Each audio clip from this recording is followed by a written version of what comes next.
Assalamualaikum warahmatullahi wabarakatuh. Bertemu kembali bersama dengan Bu Mega. Dan video ini merupakan video terakhir untuk pembelajaran di semester Gasal. Materi terakhir yang akan kita bahas adalah mengenai inverse dari matriks 3 kali 3. Nah, inverse dari matriks 3 kali 3 sebenarnya ini sama saja dengan inverse dari matriks yang ordonya 2 kali 2. Hanya saja di sini untuk bisa mencari determinan dengan adjoin itu nanti kaitannya adalah kita perlu tahu mengenai minor dan kofaktor terlebih dahulu. Jadi di sini minor itu adalah determinan yang dihasilkan dengan menghilangkan baris dan kolom di mana unsur itu terletak.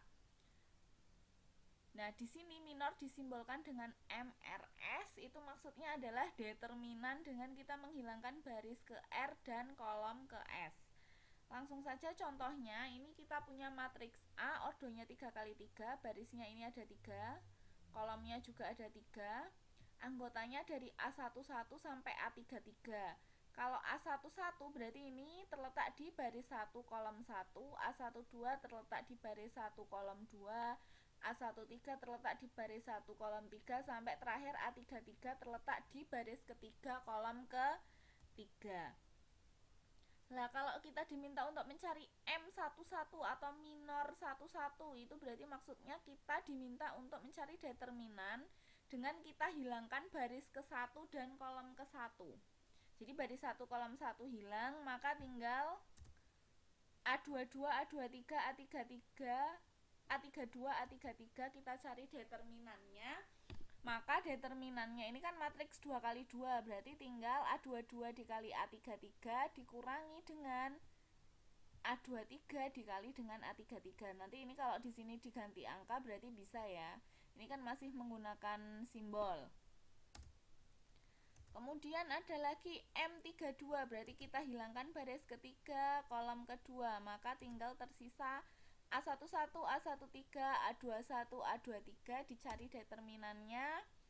A11 dikali A23 dikurangi A13 dikali A21. Seperti itu.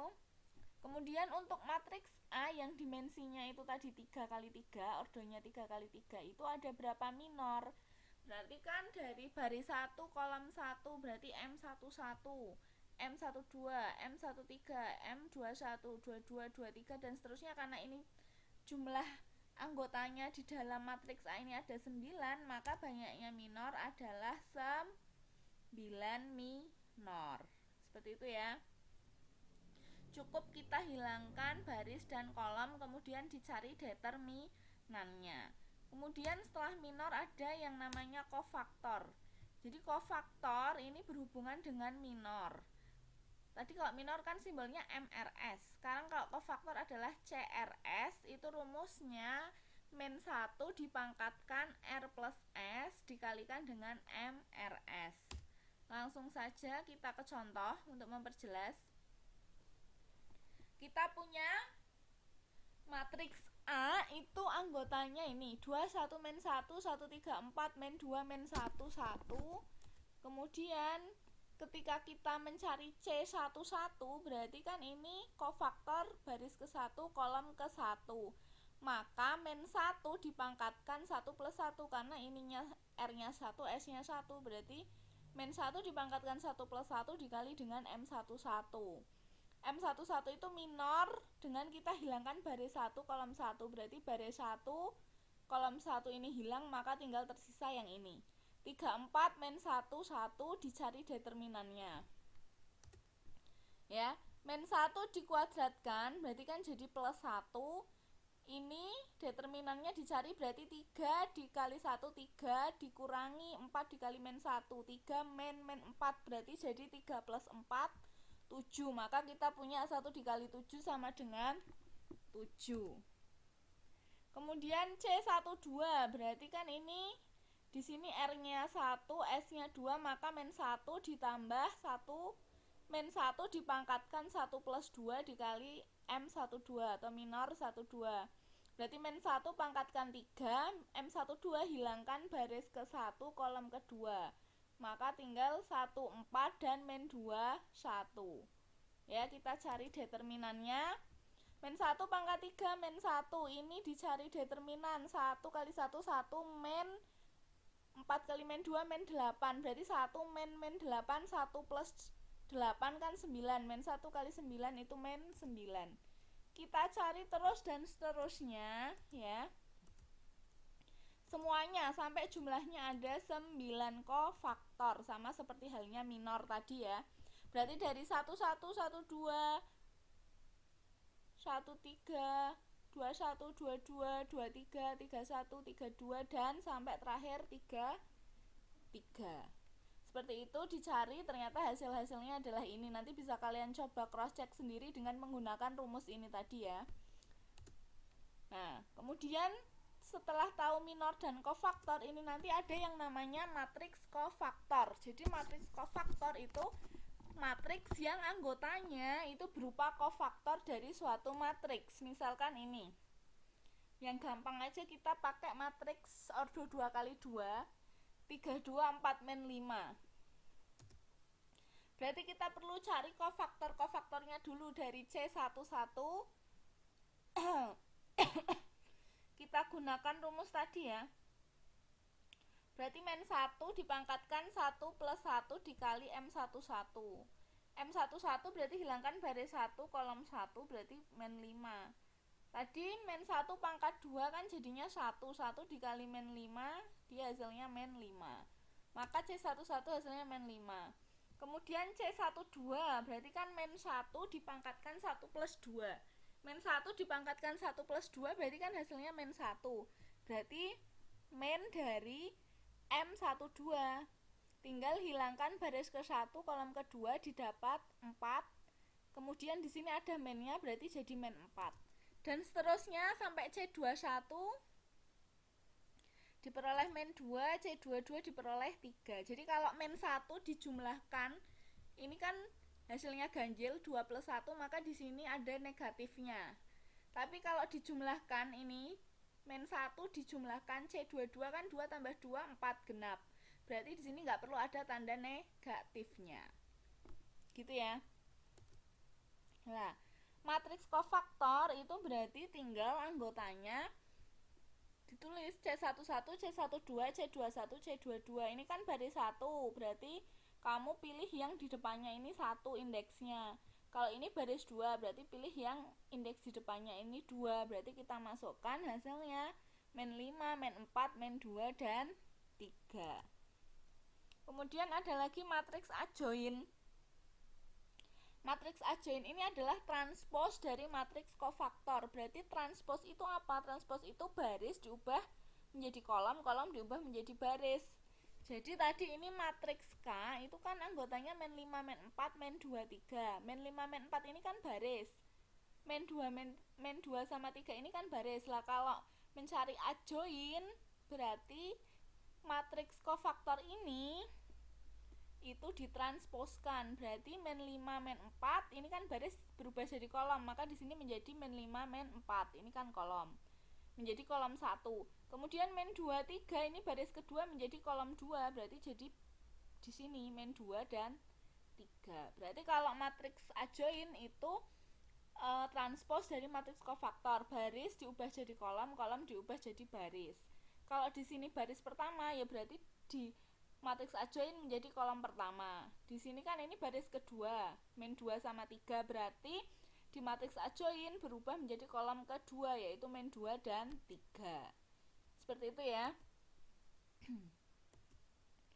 Kemudian ini diminta untuk hitung adjoin dari matriks A contohnya. Ya berarti kita mencari dulu matriks kofaktor, berarti mencari C11, C12 dan seterusnya. Ini sudah ada hasilnya, nanti bisa kamu cross check sendiri lagi ya, coba untuk dihitung. Sampai C33 udah ketemu. Lah kalau sudah ketemu ini semua, maka adjoinnya tinggal ditransposkan. Berarti kan C11, C12, C13 ini kan baris harusnya letaknya ya. Kalau mencari adjoin berarti C11, C12, C13 diletakkan menjadi kolom. Ini C21, C22, C23 kan ini harusnya baris kedua, diletakkan menjadi di kolom kedua. C31, C32, C33 ini kan harusnya di baris ketiga, diletakkan menjadi kolom ketiga. Maka diperoleh hasilnya adalah ini. 24, men 1, men 5, men 1, 7, men 1, men 2, dan 5. Nah kemudian ini diminta untuk mencari inverse. Poin pentingnya ini sebenarnya mau mencari inverse dari matriks A yang ordonya 3x3. Berarti kan kemarin rumus inverse itu 1 per determinan dikali adjoin ya. Atau dengan kata lain adjoin dibagi determinan, kan 1 per determinan dikali adjoin, berarti sama saja adjoin A dibagi determinan A. Berarti perlu mencari determinan A dulu. Kemarin determinan A ini bisa dicari dengan aturan Sarus. Ya. Determinan A kamu cari dengan aturan Sarus, berarti kan ditambah kolom ke-1 sama kolom kedua, kemudian dikalikan silang-silang seperti yang cara kemarin, itu diperoleh hasilnya adalah men 2 ya. Kemudian mencari adjoin ini tadi berarti kamu harus nyari kofaktornya dulu, C11, C12, C13 sampai C33. Setelah itu mencari adjoin berarti C11, C12, C13 kan harusnya di kolom di baris ke-1 diubah jadi kolom ke-1. C21, C22, C23 harusnya di baris kedua diubah jadi kolom kedua. Kemudian yang C31, C32, C33 diletakkan di kolom ketiga, diperoleh hasilnya ini. Ya sudah. Adjoin A dibagi determinan A. Berarti adjoin A kan ini. Ya, men 5, 4, men 4, 1, men 2, 0, 1, 0, 2 dibagi men 2, berarti kan sama saja men 5 dibagi men 2 atau men dikali dengan men setengah, sama. Berarti hasilnya 5/2. 4 dibagi men 2 hasilnya men 2. Men 4 dibagi men 2 hasilnya 2, dan seterusnya 2 dibagi ini men 2 berarti hasilnya men 1. Seperti itu ya. Kemudian langsung saja ini latihan soal. Carilah inverse dari B 244, 132, men 1, men 2, men 3. Kemudian materi dicatat dulu di buku, latihan soal dikerjakan, difoto, kemudian diupload. Untuk siswa pondok silahkan dikumpulkan di madrasah. Kemudian kalian persiapkan diri untuk menghadapi PAS atau penilaian akhir semester, di mana materinya adalah materi dari video awal dulu. Itu dimulai dari induksi matematika, kemudian materi terakhir adalah mengenai inverse dari matriks. Seperti itu ya. Mudah-mudahan apa yang kita pelajari bermanfaat. Kurang lebihnya mohon maaf. Tetap semangat, tetap terus belajar dan berjuang untuk PAS. Semoga memperoleh hasil yang maksimal. Wassalamualaikum warahmatullahi wabarakatuh.